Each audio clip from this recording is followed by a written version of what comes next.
मैं doctor UP Sharma, government girls PG college Ambikapur. आज हमें पढ़ाना है आपको एमए सेकेंड सेमेस्टर में जो 8वां प्रश्न पत्र है, जिसमें उपन्यास, कहानी और निबंध पढ़ना है। निबंध में ही एक निबंध है माटी की मूर्तें, जिसके लेखक हैं महान साहित्यकार रामवृक्ष बेनीपुरी। श्री रामवृक्ष बेनीपुरी अपने ज़माने के बहुत ख्याति लब्ध साहित्यकार थे। उनका साहित्यिक व्यक्तित्व काफ़ी विराट था। साहित्य के साथ ही ऐसा कोई छोर हो, ऐसी कोई विधा हो जिसमें उन्होंने अपनी लेखनी नहीं चलाई और वह विधा उनकी लेखनी से चमत्कृत नहीं हुई। बेनीपुरी जी का जन्म संभवतः 1902 को माना गया है, लेकिन यह भी विडंबना ही है कि आधुनिक काल के साहित्यकार का भी जन्मदिन में कहना पड़ता है संभवतः। इसका कारण यह है कि उनका जन्म ऐसे मध्यवर्गीय किसान परिवार में हुआ जहां जन्म पत्री बनाने की व्यवस्था नहीं थी।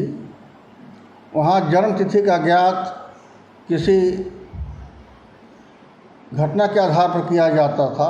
बाढ़ आ गई, अकाल हो गया या कोई विशेष घटना गांव में घट गई, लोग उसी से अनुमान करते थे कि उनका जन्म उस साल हुआ था। फिर भी और बेनीपुरी जी ने अपना जन्मदिन 23 दिसंबर 1899 को माना है, जबकि जनसत्ता में एक लेख लिखा था सुरेंद्र नाथ दीक्षित ने। उन्होंने उनका जन्म 2 जनवरी 1902 को माना है। और लगभग ही हाल खेमचंद सुमन का है। उन्होंने भी उनका जन्मदिन जनवरी 1902 को माना है। लेकिन आज बेनीपुरी जन्म शताब्दी 23 दिसंबर को ही मनाया जाता है। इसलिए हम मान के चलना चाहिए कि उनका जन्म 23 दिसंबर 1899 को हुआ था। जैसा कि आपको बताया कि वे मध्यवर्गीय कृषक परिवार में उत्पन्न हुए थे। इसका प्रभाव उनके पूरे जीवन पर पड़ा। बचपन में उनका नाम रामवृक्ष शर्मा बेनीपुरी था,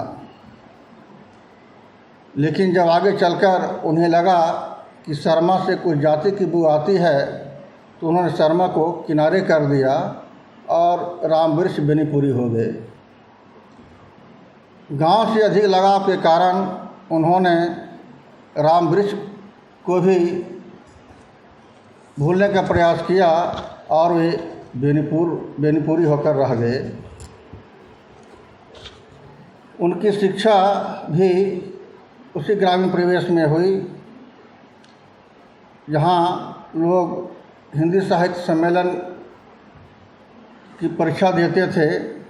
तो बेनीपुरी भी उन्हीं से प्रथमा और मध्यमा परीक्षा उत्तीर्ण किए। प्रवेशिका परीक्षा की तैयारी कर ही रहे थे, उसी बीच स्वाधीनता संग्राम प्रारंभ हो गया और असहयोग के आंदोलन में बेनीपुरी जी कूद पड़े और ऐसा कूदे कि दोबारा उन्होंने किसी विद्यालय का मुँह नहीं देखा। यह उनकी शिक्षा हुई। लेकिन कम पढ़ने के बाद भी उन्हें गुजराती, अंग्रेजी, उर्दू आदि भाषाओं का अच्छा ज्ञान था। जीवन और दर्शन में समरूपता आवश्यक है।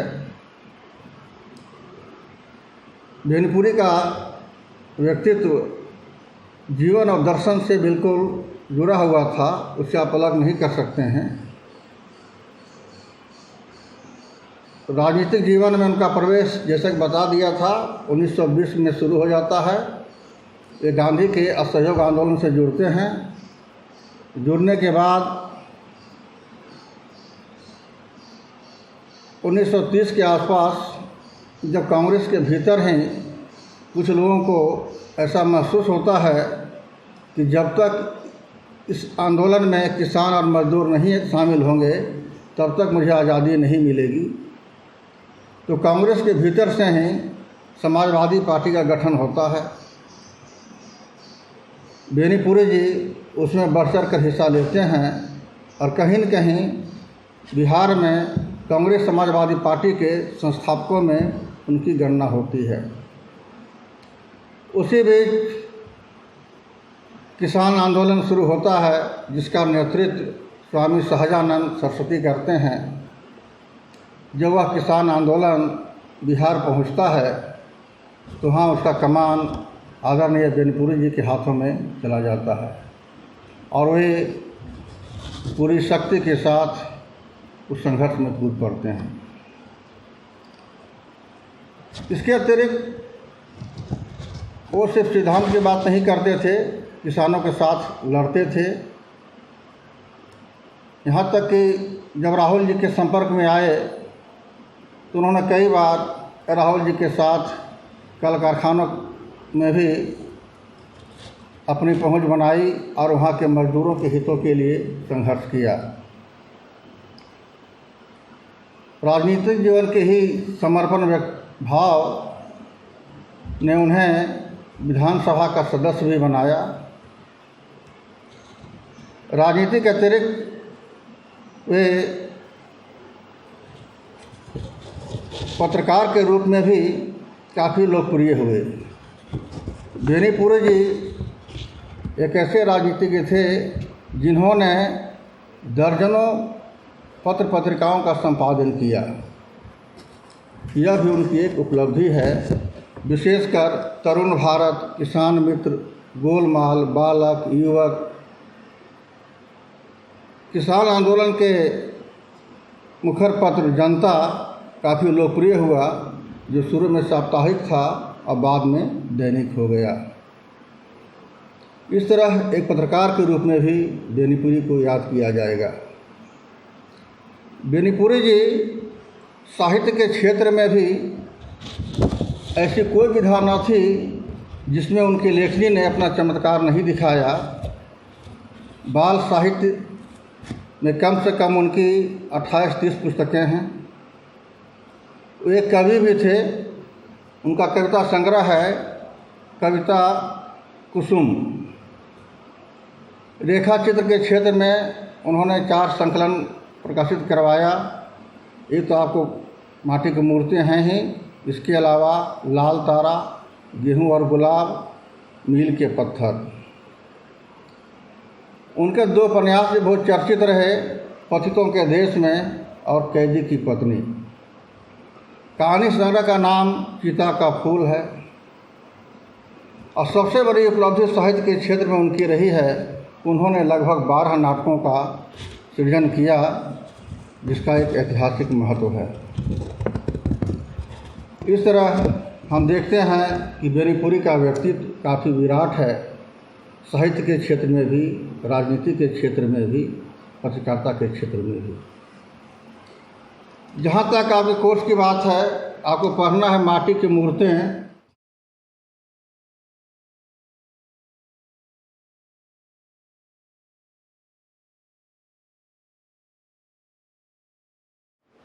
जैसा कि बताया था, पाठ्यक्रम में माटी की मूर्तें को रखा गया है निबंध विधा के तहत। यह दुविधा पहले भी लोगों में थी, लेकिन आधुनिक काल में जिस तरह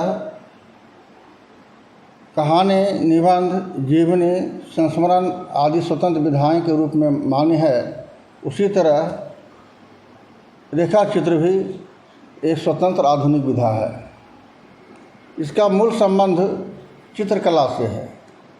जिस तरह कोई चित्रकार तुलिका के माध्यम से अलग अलग चित्रों का निर्माण करता है, जब वही काम कोई साहित्यकार शब्दों के द्वारा करता है उसे शब्द चित्र या रेखा चित्र कहते हैं। अर्थात शब्दों के द्वारा चित्रों का निर्माण करना। निबंध से यह अलग क्यों है, इसके बारे में डॉक्टर विनय मोहन शर्मा ने बहुत अच्छा वक्तव्य दिया है। उन्होंने कहा है कि जहाँ रेखा चित्र में चिंतन की गंभीरता का प्रवेश लेने लगता है वहाँ वह निबंध के अधिक नज़दीक हो जाता है, और जहाँ निबंध में तथ्य का उछलती हुई भाषा का रूप विधान होने लगता है वहाँ वह रेखा चित्र के नज़दीक पहुँच जाता है। तो निबंध एक अलग विधा है और रेखा चित्र एक अलग विधा है, और इसका श्रेय भी कहीं न कहीं बेनीपुरी जी को है। बेनीपुरी जी के पहले भी रेखा चित्र लिखे गए थे, लेकिन उन्हें उतनी ख्याति नहीं मिली थी जितनी ख्याति बेनीपुरी को मिली। माटी की मूर्ति में कुल 11 मूर्तियाँ थीं। आपको मालूम होगा इसका प्रकाशन 1946 में हुआ था। उस समय इसमें मात्र 11 मूर्तियाँ थीं। जब इसका दूसरा प्रकाशन 1953 में हुआ तो एक मूर्त और जोड़ दिया गया जिसका नाम है रजिया। आज की स्थिति में माटी की मूर्तियों में कुल 12 मूर्तियाँ हैं। संक्षेप में इनका विवरण मैं दे दूं। पहला है रजिया। रजिया दूसरे गांव की रहने वाली है, बगल के गांव की, बहुत सुंदर है। आज जब गरीब लड़कियां बहुत सुंदर होती है तो उसे चाहने वाले की कमी नहीं रहती है, तो चाहने वाले की भीड़ लगी रहती है, और उसी में कहीं न कहीं लेखक खुद अपने आप को शामिल पाता है। वह अस्पृश्य है, उसके बावजूद चाहने वालों की कमी नहीं है। यह कितनी बड़ी सामाजिक विडंबना है कि उसके हाथ से हम पानी नहीं पीते हैं, छुआछूत मानते हैं, लेकिन उसे पाने के लिए बेचैन हो उठते हैं।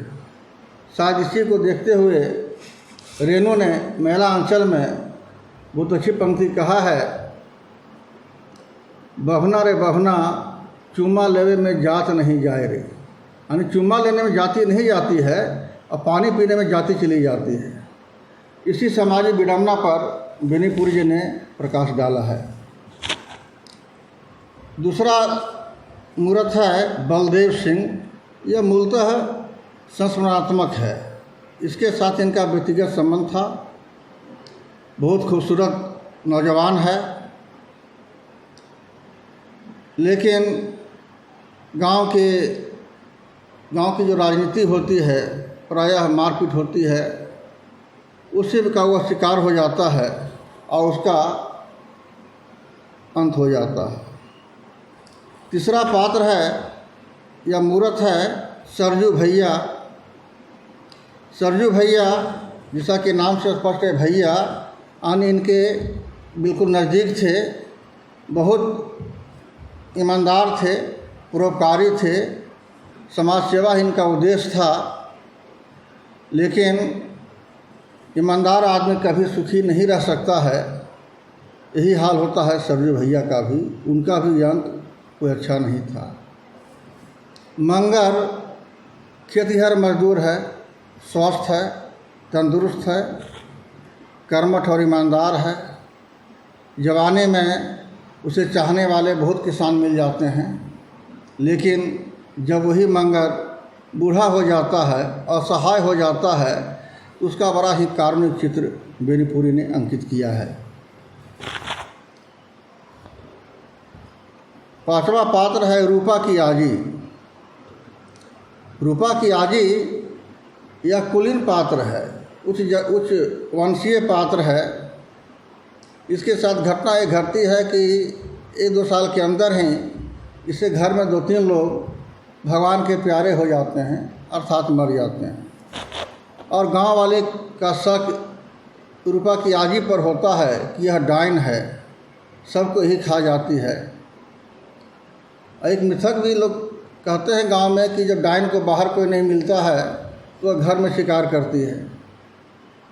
और डाइन का जब प्रमाण पत्र समाज ने एक बार दे दिया तो उसका कार्मिक अंत होना भी स्वाभाविक है। छठा मूर्त है देव, जो स्वाधीनता सेनानी है, गांव का स्वाधीनता सेनानी। जुलूस निकालता है, पिकेटिंग करता है और पुलिस प्रताड़ना में वह बिल्कुल टूट जाता है।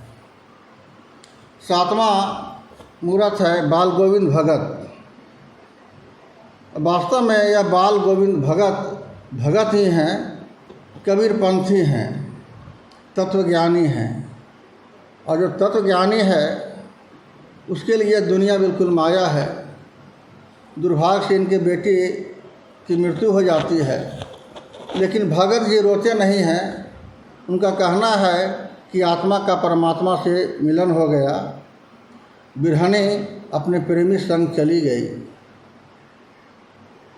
यही नहीं, उनकी सामाजिक प्रतिबद्धता और आकर्षक है।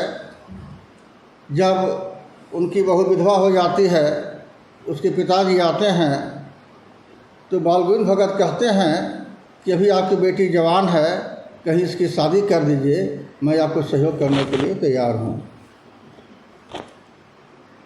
8वां मूर्त है भौजी का। लेखक की भौजी किशोरी है, अभी कमसीन है, उसके अंगों का पूरा विकास नहीं हुआ है, तो देवर भी रात दिन भौजी को घेरे रहते हैं। लंबी है, शरहरी है, रसीली है। अगर ऐसी भौजी गांव में मिल जाए तो कौन सा देवर अपने आप को इससे अलग कर पाएगा। लेकिन यही भौजी जब बूढ़ी हो जाती है तो उसका रूप विकृत हो जाता है। बेनीपुरी जी ने रस भरने के लिए भौजी का भी चित्रण बहुत मादक किया है। 9वां है परमेश्वर।